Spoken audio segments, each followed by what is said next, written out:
Musical Talk, the UK's independent musical theatre podcast.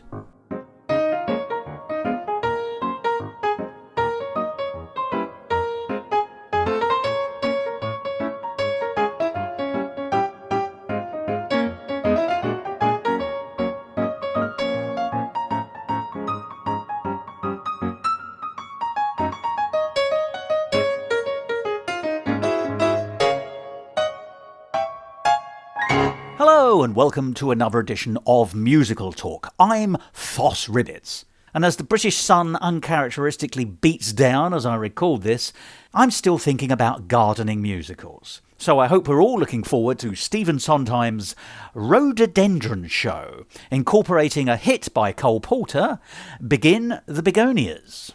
Well, it's a delight for me to be able to say that we here on Musical Talk this week and next will be revisiting a show which we were speaking about here only a few months ago.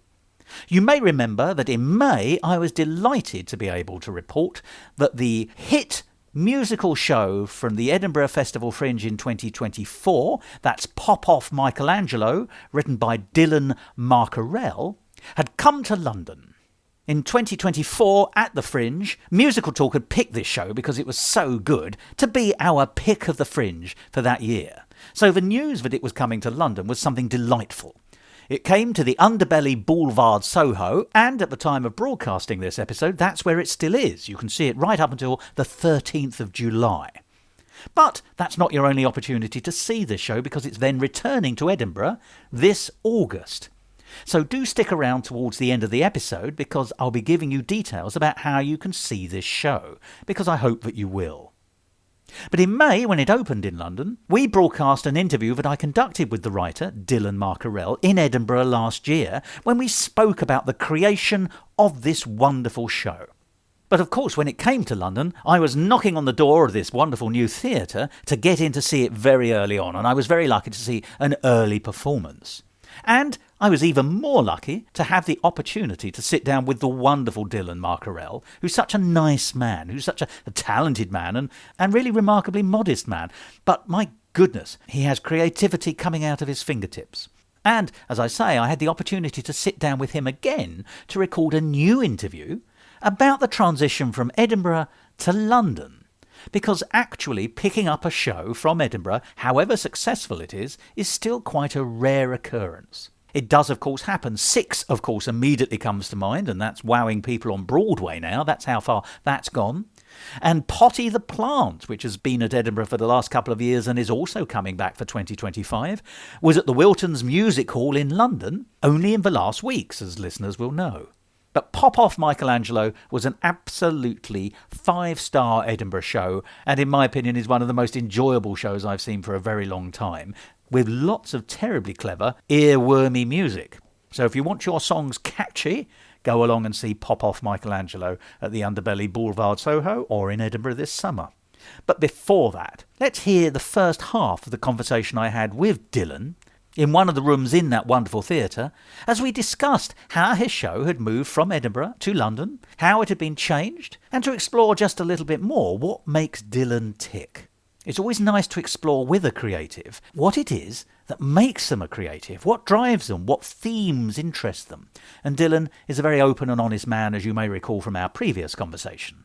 And so I'm absolutely certain you'll enjoy this, the first part of our second conversation, recorded in London in May. And as I say, stick around, because towards the end of the episode I'll give you details about how you can see this terrific show, Off Michelangelo. But if you've forgotten what the show's about, let me just briefly read you the blurb. Off Michelangelo tells the story of best pals turned bitter rivals, Michelangelo and Leonardo da Vinci. A bloodthirsty friar is on the hunt for homosexuals in Renaissance Italy at the exact moment when childhood friends Mike and Leo realise they both like boys. Terrified, they devise a foolproof plan to gain God's forgiveness. They simply need to become the greatest religious artists of all time. Can Michelangelo gaslight, gatekeep and girl boss his way to the Vatican? Will Leonardo ever shut up about his helicopter? Featuring an original electropop score as infectious as the bubonic plague, Off Michelangelo is an unhinged adventure that you won't want to miss. Starring RuPaul's Drag Race UK finalist Michael Maruli as the Pope, bringing high-octane charisma and vocals sent straight from heaven to the West End stage, and returning cast fan favourites Max Eade as Michelangelo and Aidan McCall as Leonardo da Vinci, reprising their acclaimed roles. So that's Off Michelangelo. And to give you a further taste, in just a second we'll hear the opening number, and then we'll hear the first half of that in-depth conversation that I had with the completely charming, utterly talented Dylan Marcaurele. I can paint a picture, carve a castle with my hand, read and speak in Latin, Greek, unique, I'm very in demand. Yeah, I can make it, shape it, engrave it like no one can. Let me be your. Look around, the feudal state is flopping here. That sound, the printing press is popping. Change has come, there ain't no sign of stopping. Europe's finally being fun, glad her gothic phase is done. Art is back, like Whoopi in the Habit. Fame is free, in Florence you can grab it. But when you're here, it's not all fun and games, you see. It's people stabbing backs to get some cash from Daddy Medici. Long before Lady Gaga wrote the fame, before Super Mario and Call Me By Your Name. For Italians in one place, but it's not RuPaul's best friend's race. I can paint a picture, carve a castle with my hand, read and speak in Latin, Greek, unique, I'm very in demand. Yeah, I can make it, shape it, engrave it like no one can. Let me be your Renaissance man. It's sad for sure that we were all such rivals. When one guy wins, one Fusilli downward spirals. And while we wish each other rot in hell, we have one thing in common: we all hate Raphael. Long before the meatballs from your granny, House of Gucci, Tucci, Stanley. For Italians striking up the band, we may be here, but we're not family. I can paint a picture, carve a castle with my thumb, read and speak in Latin, Greek, forging frescoes till you come. Watch me make it, engrave it like no one can. Let me be your Renaissance man. Whoa, whoa, whoa. Let me be your Renaissance man. Whoa, whoa, whoa. Let me be your Renaissance man. Long before those little boys in Luca, we all let loose like Mr. Duca. For Italians here today, and did we mention we're all? I can paint a picture, build a villa with a view. I'll fill up a basilica, yeah, it's just what we do.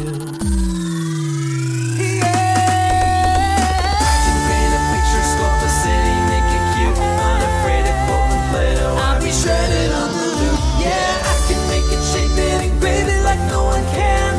Let me be your Renaissance man. Whoa, whoa, whoa.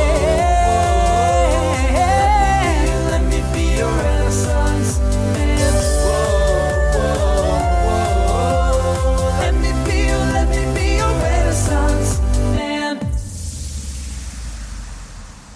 My name is Dylan Marcaurele, and the show is Off Michelangelo, and I am the writer and composer. And, if I may say, the spring of all the creativity that makes this show so great. Thank you. For me, it's a delight to meet you again, Dylan, because listeners may remember that you and I met in Edinburgh last year, where Off Michelangelo, a new musical, we must never forget the subtitle, was premiering. And it was an absolute smash hit. Musical Talk spotted it very early on, and it became our Musical Talk hit of the Fringe. It was our pick of the Fringe for last summer. But many, many, much more respected organs came along and gave you stars aplenty. So essentially, you're a walking constellation as a result of what happened in Edinburgh last year. It was very nice, and I do credit you for, I think, discovering it. Oh, well, So, yes. I happened to be first in line, and it was my pleasure to be there. I still have the card you gave me. Oh, of the really? review. Yeah, Oh, I keep it in my wallet because it was really nice. Terribly touched. But the joy of this show is, it isn't just a show for Edinburgh. It's now come to London. It's in the West End here in Soho, in this rather marvellous venue called the Underbelly Boulevard Soho, which is a theatre I didn't know, but now I love. It's an excellently appointed theatre, good for an audience. I hope it's good for putting on shows. But the most important thing about this is I think it really shows the quality of Off Michelangelo, your excellent piece. And I really want to talk about how it transitioned from Edinburgh to here in London for its West End transfer. Because the show is, and I said it last time and I'll say it again, it's a multi-layered jewel box, I think. And it doesn't matter where you look throughout the show, there's a treasure. Honestly, you've populated it here, there and everywhere, either with laughs or with something to look at, or most importantly, something to think about. It's so full of ideas, it pops. So kind. But I'm not. You did this last time. You were so modest last time. I'm merely telling you what you know, I hope. What I know, because I've seen it now more than once. And it's a great show. It's survived the transition. And I use that phrase particularly because moving from an Edinburgh show venue, where you've got thousands of people in a city who just want to see shows, there's always going to be a little bit of favourable tailwind in the sense that almost any shows, there's an atmosphere to ride on, and you've got an audience walking around ready to come in. In London, you've got to fight for it. True of any city. And it seems to me it's made it to London in great form and is as enjoyable here in Edinburgh, even though it's tweaked and twiddled and changed, because things do. I've done a lot of talking, but I'd like to sort of explore that journey with you. So can I start the conversation, Dylan, if I may? Yes. Or maybe really bring you into me and get me to stop by asking you the question, what did you learn from Edinburgh? That experience in Edinburgh last year for you, how was it? But what did you take away from it? It was really, really great. The producer, Blair Russell, was very thoughtful about saying, this is a test to just see how the show plays. We'll see if it has legs. And if it doesn't mean it's the end for the show, but it just means we'll change stuff, we'll rework it. And fortunately, it was received really well, and we were all just over the moon about it. It didn't just have legs, it had legs as beautiful as David's. I love that. So basically it then became a question of what would it look scaled up, and how could we make it more of a non-fringe show. And a lot of that is polish in terms of a little bit more budget for costumes and a little bit more budget for set, but it's also an opportunity to make the show a little bit longer. I had drafted a longer show before I knew that it was going to Fringe, and I had to make some cuts, and this was an opportunity to put a couple things back in, and we have found that the new material is fun too, and it has just all been going really well. And I think the thing that's great about the venue is we're right in the heart of Soho, which I'm told is the sort of gay district, or maybe one of them. It could be so. It certainly is, yes. So it's just nice, and there's good visibility from passersby seeing the poster, and the amazing drag artist Michael Maruli is featured on it as well, and he's just such a known presence here, and has been an absolutely amazing addition to the cast. Yeah, and so you're catching me in the middle of previews, and so we're just continuing to hone it more and more. Stuff always comes up with tech and with trying new things from acting approach, but it's been really great. We had our influencer night, quote unquote, yesterday. Oh, you mean the young people with their TikToks? Exactly. I've read about this kind of phenomenon in the newspapers. It smelled nice in the theater. Everyone was wearing some kind of perfume or something. No, and it went really well. They were all very kind about the show, and it's getting better every day. Yeah. It's a marvellous piece. It was a marvellous piece in Edinburgh, and I enjoyed it again in London. But here's the thing for me, and it's going back to that Edinburgh audience. You were there for the whole run, I think. Is that correct? Yes, and I was. That's 3 solid weeks in real terms. Yeah. How much did the show morph during those 3 weeks when it was actually on? Because, where it started and where it finished, I bet were different in terms of performance, maybe in script, and your connection with it. So I was encouraged to really lock the show in as soon as possible. Oh, you were? Right, yeah, just out of fairness to the actors who have to eventually just move on with their lives and their brains. And, you can't constantly learn. Exactly. So I would say after maybe a couple performances after previews ended, the show was pretty much locked in. However, that doesn't mean that the actors can't make discoveries and find more fun, and that I, operating sound, and the tech team can't get better and better about our cues and whatnot. So the show, I think, did get tighter and tighter over the course of the run, and that allowed us to transition more gracefully. I don't know that I told you about this or that you were able to come, but the Other Palace Victoria performance in November, we had 2 nights there, and it was sort of almost an in-between this current show in London and the Edinburgh staging production. post almost. Yeah, exactly. Just to, I think, drum up a little bit of publicity, like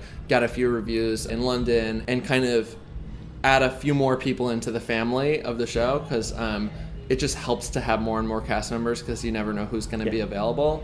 And who they bring with them as well. Exactly. And that has continued to be a fun thing. We have now a person who was in the touring company of 6, and so she's got a whole bunch of fans herself, and we have Michael Marcaurele. So yeah, that's just a long way of saying that it has just continuously been an upward ascent, and been really fun.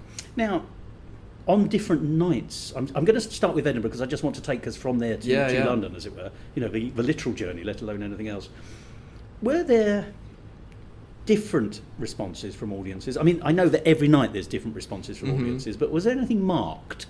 Well, what's funny is that you can feel the word of mouth spreading in the Fringe, because it wasn't that we had a negative reception at the beginning, but you could tell that certain things were hitting and certain things were not. And then over time, the audience sort of self-selects, because the correct people who loved it in the audience then tell their friends, and they come back with their friends. And then over time, by the end of the run, you have kind of close to your exact target demo filling the audience. So that was actually a really wonderful process, and I'm hoping that same thing happens here in London too, because now we have 8 weeks. It's been extended in London, hasn't it? It's already? Been extended. I mean, that's a marvelous vote of confidence. If I may say. So we're really excited about that. I'm just sad that I'm not going to be here for it, but also you have to let the birdies fly, Be interesting to see if you were to come back for the final performance in see how 6 different, weeks, say something like that. How you felt it would be. It's a harrowing thought, but I'm sure it would be in good hands. Yeah. So you reached the end of Edinburgh. It's been a colossal hit, and as you say, word of mouth does do such a lot, and word of mouth doesn't just stop at the end of Fringe. I mentioned this to a friend of mine only the other day. I said, I'm going to see Off Michelangelo. And he said, that was the thing I saw in Edinburgh. And then he said to me, but my friend X, I think they'd really love that too. I'll take them. Oh, perfect. So it's still working, based on the Edinburgh talk. So let alone the London word of mouth. That's great. It really is remarkable how this is stuck in people's memory. But I think that's a testament to its quality and its writing and the sense of fun that it engendered. Good. But you may remember I said it was a take-home show. For me, at least, it was one of those things whereby I enjoyed it for what I saw on the stage, but there was so much to think about and unpack and enjoy and analyse. But I was thinking about it for days, weeks, months, and indeed throughout the year. I was really hoping it was going to come back to London. And of course, when I heard it was, I was so pleased. Oh, good. But I'm really interested in this staging post at the Other Palace in Victoria, which is a well-known, if you like, Fringe feeding venue in all directions, not just to Edinburgh, but in every direction, from Edinburgh to London, from London to Edinburgh, and other venues. So when was the decision made that it was destined for further performances? I am on a need-to-know basis about this show, because I think, to the producer's credit, I think he knows that sometimes it can be a bit maddening for a writer to hear about a potential opportunity, of course, that then vanishes away. So it's pretty thoughtful that I pretty much only hear about good news when it's locked in, but that means that I might find out shortly before it actually happens. So I probably got a call in maybe late September that it would be happening in November, and that I would be flown to music direct it again, and to just make sure that it was good, and that we added a little bit of additional script bits that I... Was it the longer version, the 75-minute version? Right in between. So we've been inching forward. Actually, 65 minutes. Just some little jokes here and there that because the 60 minutes for Fringe was just really tough. It's and it's slightly less in real terms, isn't it? Yeah, exactly. So we didn't have that restriction, so that was nice. And it. Can I just say, I once interviewed a man, and he said I had this intense show, and I knew that if people all applauded after every song, we were not going to get done. He said, so I just told them all to just chug through. I told the cast to carry on, and if people clap, just walk through.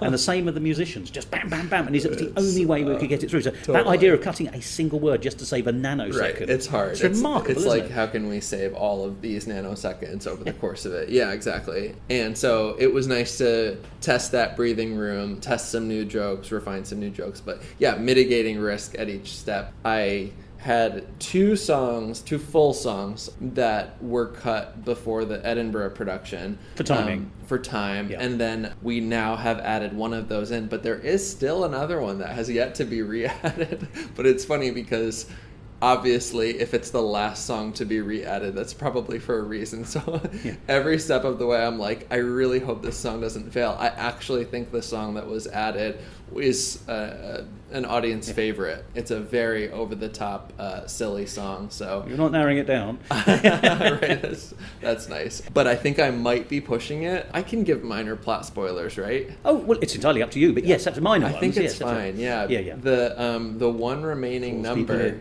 The one remaining number that has not been re-added that I think if we have a future production will be in the nightclub, the Crooked Cannoli, towards the end of the show. There is a diegetic song that is sung by one of the characters at the Crooked Cannoli, and it's truly just a sort of Backstreet Boys in sync kind of pop song. I had just seen Anne Juliet, and I was just very inspired by it. Yeah, it's just so silly and fun.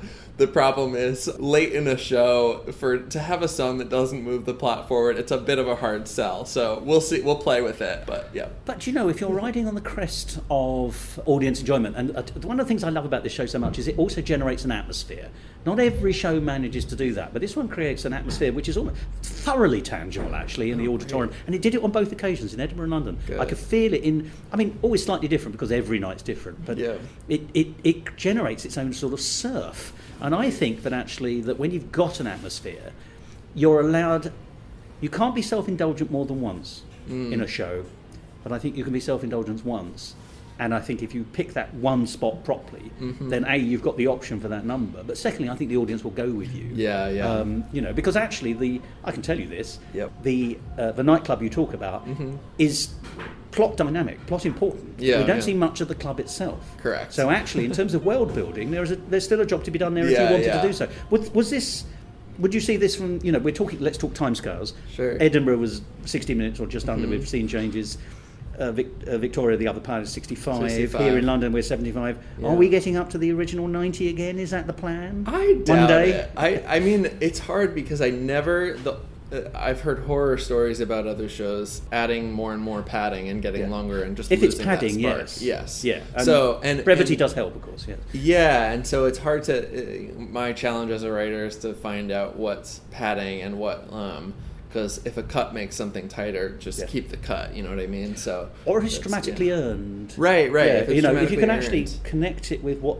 Because it's, as I say, a lot of things happen in that scene. Yeah. If you can find a way of framing what's happening dramatically with the song, you can make it. Yeah. Well, I have every faith in you, Dylan. There's so much in America, at least in New York, the process for developing new musicals is very.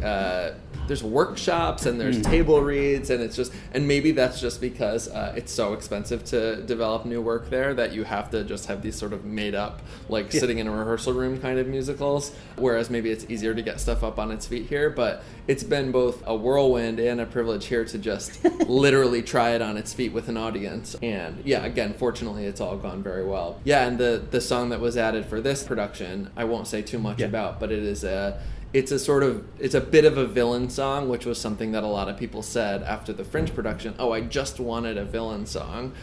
So I feel happy that we got to add that in. The Disney model does work, doesn't it? The Disney model works. I love that Disney. And that's also why I am hesitant to add too much more music to the end, because the great thing about Disney musicals is that all the songs are at the beginning. Yeah. And then we keep it moving through the end. Yeah. Anyway. Yeah. Pace. Pace, yeah. And there is a balance, you're absolutely right. But I'm actually delighted to hear you. I mean, you know, actually, you are a huge man of theatre, it seems. You've certainly proven that to me, as we keep repeatedly seeing each other in theatres. But being able to think in that way, because there are people who, writers in particular, can love the piece too much to not allow change. But it's also true with songwriters to a degree, and I appreciate you're a bit of everything here.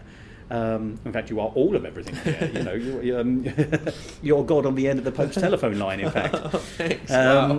Do you not think? I love that. Yeah, I'll take it, the director is God, but the writer is perhaps also there. But it's great that you're able to visualise and think through the suggestion you're making, even if you're talking casually to me, that this might work, but this might not work, and actually here's the benefit, and structurally it's got to do this. Yeah. But yes, the villain song is great. By the way, I do love the. I hope I'm not breaching anything here, but the villain wears black and white in this, which I think, because that's how they see the world. I mean, just I love so that. Beautiful. And can I tell you another Easter egg? And it's funny because our costume designer's coming in and out, so I hope maybe she catches the tail end of this. But the inspiration that Emily Bisto had for that design is the straight pride flag. Ooh, what's this? I think is the most brilliant thing. So there's the gay pride flag, which we Yes. know, the like rainbow colors, but there's also a straight pride flag that's black and white stripes that people who are homophobic use to display their homophobia. And so Emily thought, wouldn't it be hilarious if we adorned the villain, who is, you know, the friar who's intent on arresting the homosexuals in Renaissance Italy, in black and white stripes. And so it's sort of an Easter egg. It's not something you might really know, but I didn't know that comes at all. through. And I think you're exactly right that it also has this like black and white. Yeah. Absolutely. Yeah, no, he's not an eminence grise. Exactly. He's definitely an eminence black and I white. keep on messing up the pronouns as well because we have this amazing actress playing a male character, but we does a just say, terrific job. If does I a may great say. job. Yeah, Yes, absolutely. yes. And actually, you completely buy it. And there's an element of sort of playing card in there as well, funny enough. And she's got us kind of bob haircut, which is very medieval in its way, and also quite desexualizing in that sense, or boyish or elfin. You know, there's lots of words for this kind of thing. Yeah, absolutely. Played with exactly the right amount of comic mania and sinister aplomb, I would say, that Definitely, role. I enjoyed that greatly recently when I saw it again in London. But were you asked, when you learnt that it was going to Victoria, the staging post, were you asked to do anything for that? Did they say, it's going to be an extra 10 minutes, you've got to put something else in, or did they suggest where you put it in, or do they say, actually, we love it, but take out song X from Edinburgh and put in song Y? I think what happened was I asked the producer, how much time do we have? It's a good question. And I think he said, you've got a little bit of wiggle room. It's not like Fringe. So we didn't have enough rehearsal time to add in a whole new number. No. But what it did mean is that I was able to add in some plot things, some jokes, to see how they would land. And that was really, really helpful research for this London production now, because you just don't know until you hear it in front of an audience, especially if you're an American who doesn't know what will land here. There are just those cultural differences, aren't there? Definitely, and how did it land in Victoria? I can't remember the jokes that were cut, but I remember the jokes that stayed. And so, yeah, it's been a joy to watch the actors who have stayed. We've got the two leads, because it is Mike and Leo. Mike and Leo. It's sort of a buddy comedy, and they have stayed from the very beginning, and they have been such troopers about me throwing additional material at them and saying, "Oh, can you try this? Can you try this?" And I feel like it just gets closer and closer to my original vision. And, I don't want it to be a long show, and I don't even know that I know how to write a long show yet, but the thing about the show is that I do want to have the audience experience some sense of, we just watched an entire life. Because, a journey. Yeah, Michelangelo starts in the show as kind of a kid. I don't ever define his age, really, but that's sort of the implication. And you certainly see a family setup. We see a family setup, so, absolutely. Yeah. There's a mother, and then by the end, I do want to have the audience understand him to have lived a full life, and so I want to make sure it's not rushed, but I also want every moment to count. So I think it's a delicate balance, but hopefully, my dream is that the audience is on the ride and feels satisfied and then thinks back and says, oh, when did we age? Like, where are these transitions? Exactly, yeah. But it's organic. It does move smoothly. Good. And it is actually, funny enough, the parallel journeys, sometimes intertwining, but mostly on a slightly separate path, of Leo and Michelangelo and Leonardo, that keeps that whole thing. They are still the golden thread that runs all the way through Absolutely. it. And the characters, they're certainly at the beginning, they're best friends, they're brothers, stepbrothers, they have a close fraternal relationship. And that's something we understand whether we have one or not ourselves. Yeah. So I think, it's quite oddly, although, I was going to say it's very relatable, but of course it's relatable, because first of all, it's still about people, and it doesn't matter if they were living in the 15th century or now. Yeah. And as I said, in summer, this show is more contemporary than it is Renaissance. Correct, yeah. It's, it's such a piece of 2025. Have you felt that you've needed to this is a sad question, really. I was going to say, has anything changed in the geopolitical or indeed the just within the context of the world we're living in that has changed, that makes this feel that it's not working? I know the answer to this because it still feels the same to me, and therefore works perfectly. I think that if anything, we just, in these difficult times politically, back home in America, and from what I hear over here as well, I don't think the world's in a happy place, right. And it doesn't seem any happier than 2024. I think the mission is the same, which is just to, share that joy, and this is kind of the story of like... but shine some light as well. Yeah.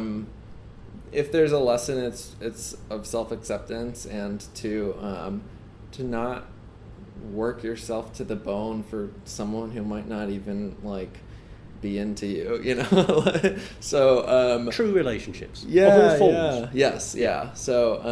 So I haven't changed much of it, and I hope that audiences will continue to respond to it and not be dragged along with the political madness that's happening now. I think if anything, people are more vocal and more needing that. Here's a question for you. And this is pure happenstance. This is a show about Renaissance Italy. You've got a Medici as Pope. The Pope is a character in this, quite a big character in this. Yes, I'm going to say the word Pope all over again, because you can see where this question is going. Quite by chance, literally 3 or 4 weeks before this show opens in London. There is nothing but news about the Pope, because the late Pope Francis passes away, and we get Pope Leo, who's American, I believe, as well. So interesting. But did you think when the news broke about Pope Francis passing away, this was a good thing, a bad thing, or nothing at all to do with it? It just seems so resonant in a strange way. Totally. As it's a Pope-flavoured show. I think it's... One thing I'll say is that it's fun that I think audiences will now come in with slightly more of an understanding of what the Pope's job is. Rather. Yeah. And especially with the movie Conclave. Also, I don't know if you got the chance to see it, but... I didn't see it, but it's all over the place, and people are still talking about it. Highly recommend if you have a chance to watch it. You can see the theatrical, you can see the cinematic version, or you can read the news about the real one. Yes. But it's such a great movie, and I if anything, I think I could probably dig a bit more into it in the script, which maybe I will for a future version. But the truth is, there's a lot of dialogue about like, oh, this pope is more liberal, or this pope is more conservative, or we're disappointed that last week new Chicago Pope Leo said that he thought marriage was between a man and a woman, and kind of frankly for me, it's like at a certain point, it's like the most liberal pope is still not that liberal. Right? Yes, understood. Yes, and so it's within the context of the Catholic faith. Exactly. So, and the show, I don't think the show is anti-religious. I think the show is a little bit anti-institutional, and I think the show sort of shines a light on the way that our honestly like daddy issues, or like issues with authority, or wanting to be approved by authority, whether that's the Pope or God or your boss. Well, the Pope is just a translation of the word father, isn't he? Yeah, exactly. But how that can be abused, and how that can make people behave in a way that's not true to themselves. And so that, I don't even know if that answered your question, but it's all very interesting, and resonant and relevant. And we have some bows music that I just wrote some lyrics to end the show that mentions Pope Leo. Other than that, I could not think of a way to work it in. But that you didn't see it yet. It hasn't been implemented, but hopefully will be. But that'll just be a delicious take home, won't it? That's just like one little gem. Yeah. Oh, they must have just wrote that. It's so fresh. Yeah, exactly. So. But I mean, you raise a very interesting point, and we discussed this before, but it's worth reiterating. It's absolutely not anti-faith, because all the way through, Leo and Mike are desperate to prove to God that they are worthy of his love. They are more sincerely religious than what we see of the papacy in it and the clerics. And you said such an interesting thing in our last conversation, that at one level you have some sympathy for the principal villain. Absolutely. Because the villain is seeing a church which is corrupted away from their unbending principles, but they have a set of principles, for better or for worse. So actually, oddly, the Pope is in the middle of this. You've got the sort of the Puritans. I know that's exactly the wrong phrase to use for the Catholic Church, but you get my drift. The purists, if you like, on one side, and then you've got the individual faith. The outside of an organised religion, although wanting to be in it. It's such a good spectrum, and yet in the middle, the one who's disappointing everyone is the one who is claimed to be the one who is on top of everyone. It's like, I think Savonarola, the villain, who's this real friar, and you should look him up because he just has the most interesting life. In fairness, none of the characters in your piece are boring, are they? I guess not. Yeah, no, they're all pretty interesting. This friar is probably the most ethical person in the show, in the sense that he has a consistent set of ethics and sticks to it, and is not hypocritical, because even Mike and Leo go on this sort of journey to disguise themselves or deceit, and they have to live a lie to a degree. And they'll eventually try to convince God that he should still love them, and certainly, exactly as you said, the Pope, on the other hand, is the figurehead of the Catholic Church, but also is from the Medici family, and that it was so linked back then. Like, there were several Medici popes, and so they are gonna be corrupt because they control all of the wealth in Renaissance and power. Yeah, exactly. If you're not Pope, you're a banker. If you're not a banker, you're there's a Medici judge, isn't there? Yes, and that's in real too. There's a plot element that I won't spoil. That's at the end. That's also real about how. I won't say anymore. But the Medicis are the invisible thread throughout the piece. Yes, and literally the Medici family is the reason for the Renaissance. It was this structure where one family had all of the power and the money, and it birthed this system of patronage, which this all sounds so stuffy, but it's the reason why people like Leonardo da Vinci and Michelangelo came up. And we, because it was an avenue for them. We look back at those like beautiful sculptures and buildings and everything, and it's amazing. And in a sense, you're like, oh, I'm so glad we have these. And also, it was at quite the cost, because it wasn't a meritocratic system. It wasn't fair. It wasn't it was all to benefit these wealthy families. But as we said last time, it's patronage of the arts is an opportunity, but it's also a control mechanism. And that seems inimical, but there it is. I just want to go back to Mike and Leo, though, and within the umbrella of their belief in God and their own personal faith. Another wonderful point that I think you draw out so subtly in this show is the fact that at one level they're very similar. They both want to love God. They both love God, and they want to be loved by God. And they worked out that if they cannot have the institutionalized blessing of the church, the only way to do it is by going directly to God with the best paintings and the best art and the best sculptures, by being the best artists. But they themselves are very, very different. I love the fact, actually, that you've got what might be called the more modestly living Michelangelo. I think you said last time it's probable he went to his grave without having had sex. He's pious. He destroys his own body in the act of creating art over a long lifetime. And then you've got Leonardo da Vinci, who's this free spirit, and actually is an experimenter. I mean, not just in the terms of we understand he was thinking of theorising about helicopters and goodness knows what. Right. But he was a great theorist on paper and beyond, but an experimentalist who lived his life pushing at the boundaries, and he's the one who gets more into trouble. And yet they're both doing the same thing for the same outcome, which beggars the question for those people who are sitting there thinking about these things, or at least draws the observation that unlike a church which demands everyone behaves in a similar way for the same outcome, their personalised faith, which is identical in methodology but different in practice, shows that you can reach, I was going to say nirvana, but that's entirely the inappropriate one here. Sure. But can reach a heavenly outcome. What you're looking for from faith. Yes, that's a much better phrase. Thank you, Dylan. That's why you write these shows. And I'm just a reviewer. I'm a parasite. But they reach the same ends through different pathways. That it's a pluralist approach. That's what that enormously long spiel has led to. The fact that I love the fact that they're not the same. They're very different, and they're both going in the same direction. There's a moment in the show, and forgive me if I said this in the last interview, but where Michelangelo is really, really struggling to get inspiration, and he just is from a place of I have to do everything by the books and do everything right, and he does 16 prayers every day in Latin. And to Leo, that's sort of unusual because Leo says, I pray all the time, but I just do it just talking.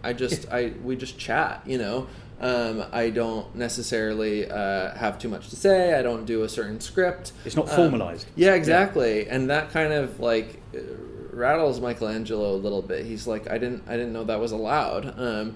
And so a lot of the show is Leo sort of stumbling upon really great wisdom, even though he's sort of seen as the sort of comic relief character. And I think that is the message of the show, that a more personal relationship with faith is probably a better one. He's oddly sophisticatedly simple, Leo. Whereas actually, I suppose Michelangelo is simply sophisticated. If you want to play those games. And maybe making grave mistakes with how he lives his life, depending on how you look at it. But I think I wrote in the program notes because I was asked to just write a little note, and I was thinking about it, and I was thinking that I think of myself as a bit of a Michelangelo, a bit of a control freak, a bit of a sometimes a workaholic. Can I ask, do you do your best work on your back? Oh God, that's rude. I'm so sorry. These British quips that. So it's just being rude. I'm so sorry. No. So and I think all the Michelangelos could afford to be a little bit more like Leonardo, and I think the Leonardos could probably afford to be a bit more like Michelangelo too. It's not a bad thing to in this context of be aware of safety concerns. So that's a thing that comes up in the show, is Leonardo is really free-spirited, but maybe he should actually use a little bit more discretion sometimes. He's almost reckless, isn't he? Quite. And Michelangelo is very far from being, he's wreckful. Exactly. the wreckfulest, yes. It's interesting, isn't it? Exactly as you say, but actually if there's a path to be found between the two of them, it's a little bit of column A and a little bit of column B, which is also your set design. So. It's a lot of columns. Now, you said that quite early on in the Edinburgh run, the show was, if you like, locked. Mm-hmm. Did you? But obviously you tweaked and twiddled it for Victoria and then again for London here in Soho. Mm-hmm. But have you done the same thing again, whereby you've locked it, or are you still? You put it on in front of an audience, and once again, a London audience is different from an Edinburgh audience, just because contextually London is a different set of people. Totally. How are you developing the show in practice? And is there a plan to lock it down at some stage, or are you, where are you in that process? The show is locked on press night, which is Friday. Theoretically, a little bit before then, but the actors have been just so amazing, rolling with changes that we've thrown at them. I wrote a scene that was new towards the end of this rehearsal process, and they were such troopers, and we've been giving them little cuts, little modifications. Just some of them are about the show and some of them are about the space. This actually won't make so much sense in this space. That's a really important consideration, isn't it? The venue's amazing, and you want to use it to your advantage rather than shoehorning. So, for instance, we have this I don't know how you describe the venue, but it's sort of, is it a thrust? Would you call it a thrust? Not really, but it's kind of, it's almost an apron stage in that sense, isn't it? Yeah. So there's a lightly raked stall and one gallery, and that's what you got for audiences. So it's 2 levels. Yeah. And the stage appears to me to be circular. Yes. And it's like it's sticking its tongue out into the stall. Totally. Almost. Yeah. So the question which is, I believe how is the can we orchestra in use- America, by the way. I'm sure getting Yes. used to. Getting used to that, because we use that for bathroom. Yeah. But oh, do you? Right. Yeah. Very very different world. So the question my is, cubicle is your stall, I guess. Right. Yeah. do they say cubicle for bathrooms here? Like If you're talking, if you're going into the enclosed chamber. Oh my God, that's is so funny. The laboratory cubicle. Because we would say cubicle just for an office. Is that how you would call an office cubicle? You mean a cell? Like an office cell. Oh my! We're on the everything is. No, let's not go to mobile phones, cell phones. Yeah. Okay.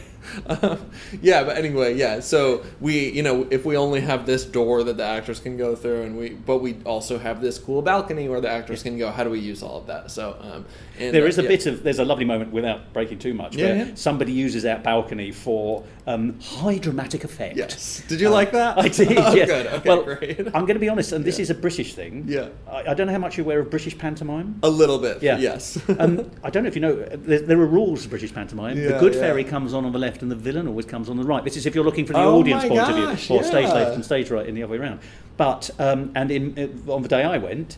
The villain on the balcony, but is on the looking in from the audience, is on the right hand side, which is right for pantomime. Wow! And also, there's an element of pantomimic over the topedness in that performance at certain points, because there has to be. Yes. So actually, in a British context, I think many of us have been primed for some of the performance tonality. Because many of us are taken to pantomimes as children. That's our first theatrical experience, and those of us who love it stay with theatre. It's our gateway drug. Finding that balance has been one of the really cool things about the process, because I know nothing about that, or I knew nothing about that world, and I still haven't seen one except for some YouTube clips. And you've got to be in the theatre to enjoy panto. You've got to have that atmosphere. That's the sense like that your I'm getting. show, actually. And better also to maybe have grown up with it, because there's certain aspects that I'm still not quite understanding. Please come over at Christmas and I'll be glad to show you. I would love to. But and I'm sure like the best ones and stuff. But I know the worst ones. I wrote those. Really? I've written a couple of pantos. Wow. Because I never want the show to be too broad, but also part of the exercise for me is trusting the direction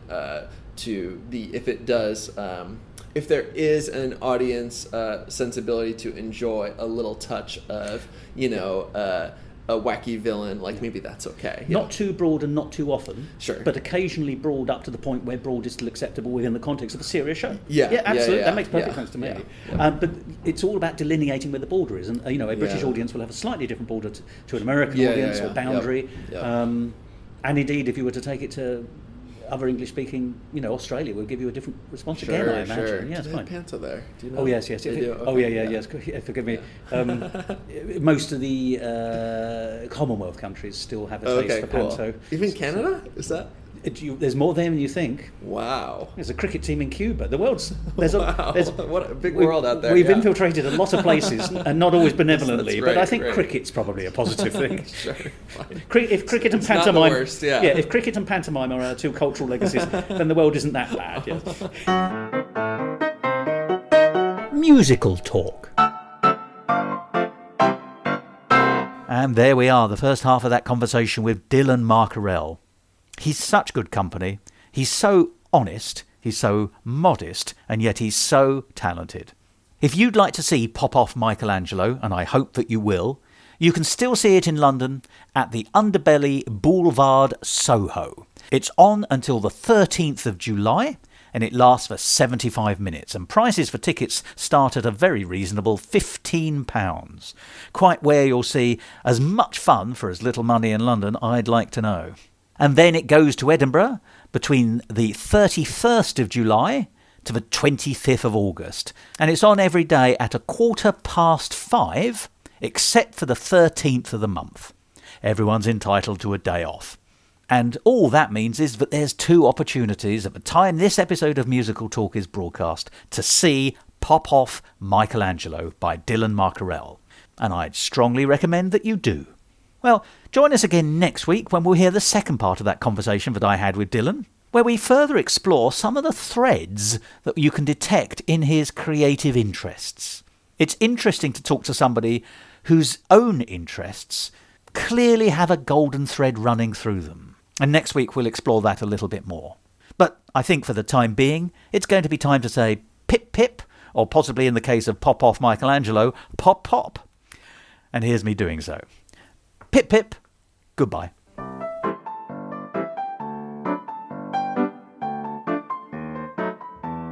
This episode of Musical Talk, edited and presented by Thos Ribbits.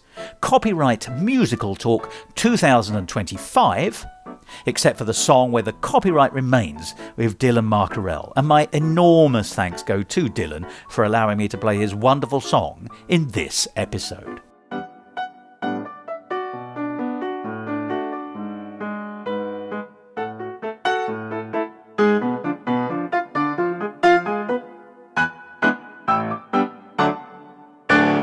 To find out more about the world of Musical Talk and listen to past episodes, go along to our website www.musicaltalk.co.uk or subscribe to us on Apple Podcasts or wherever you get your favourite podcasts. And follow us on all the usual social media networks. Thank you. There's probably no chance you've even listened to the episode that went up last week, I imagine. You can't have any time. No, I almost knew you wouldn't. Crazy, and that's why I felt bad. I was like, oh, am I repeating stuff? No. Also, I got messages from friends that listened to it, and they loved it. So did they? Well, that's nice happy. to know. Yes, Thank you. That's good for me as well. Yeah. Thank you. And I think some cast members listened to it. They really liked it, yeah.